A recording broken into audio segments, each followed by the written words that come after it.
Assalamualaikum warahmatullahi wabarakatuh. Selamat malam, salam sejahtera bagi kita semua.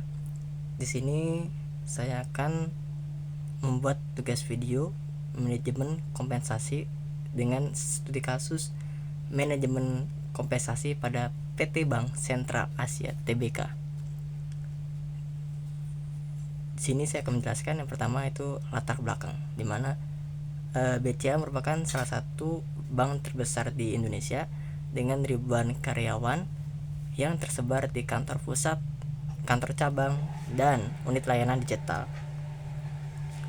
Lalu dalam menghadapi persaingan industri perbankan, BCA harus mampu mempertahankan karyawan tersebut dengan berkinerja tinggi melalui sistem kompensasi yang kompetitif dan adil.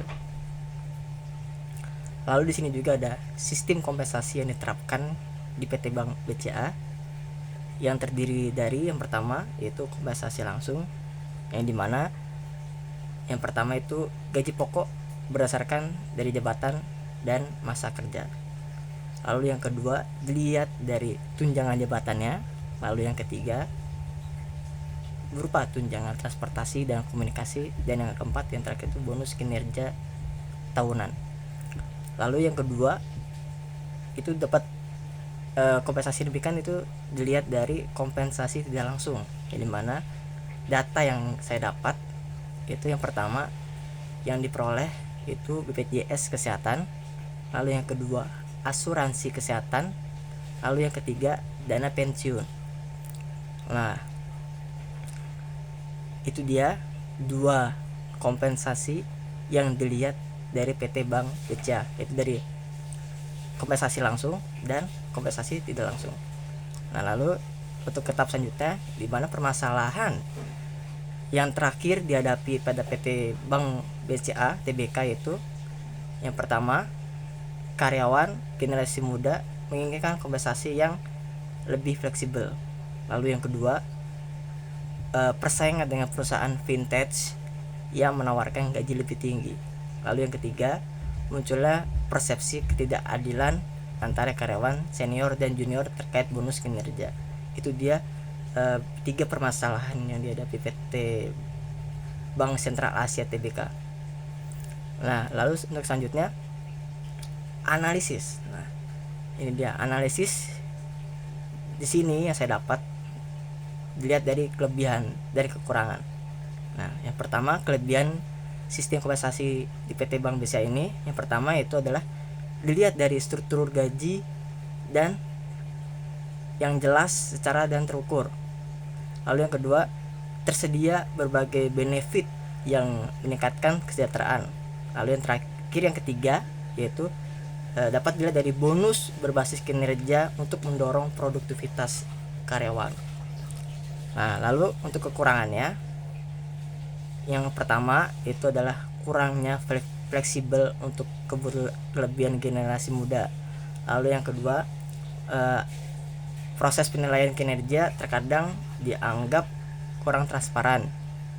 Lalu yang ketiga, itu sulit bersaing dengan startup digital dalam aspek gaji dan intensif. Itu dia dua kelebihan dan kekurangan dari analisis PT Bank Sentral Asia Tbk.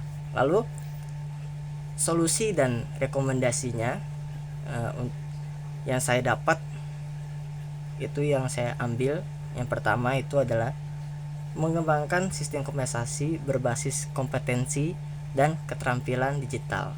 Lalu yang kedua, meningkatkan transparansi penilaian dari kinerjanya. Lalu yang ketiga, menyediakan fleksibel benefit yang dapat dipilih sesuai kebutuhan karyawan. Lalu yang keempat, menawarkan program penghargaan non finansial seperti pengembangan karir dan sertifikat profesional. Lalu yang kelima, lalu melakukan survei gaji secara berkala agar tetap kompetitif di pasar tenaga kerja. Nah, itu dia solusi dan rekomendasi dari studi kasus analisis PT Bank Sentral Asia Tbk. Lalu kesimpulannya yang saya dapat, yang saya buat, yaitu adalah manajemen kompensasi yang efektif tidak hanya berfokus pada besarnya gaji, tetapi juga pada keadilan, lalu motivasi dan kesejahteraan karyawan.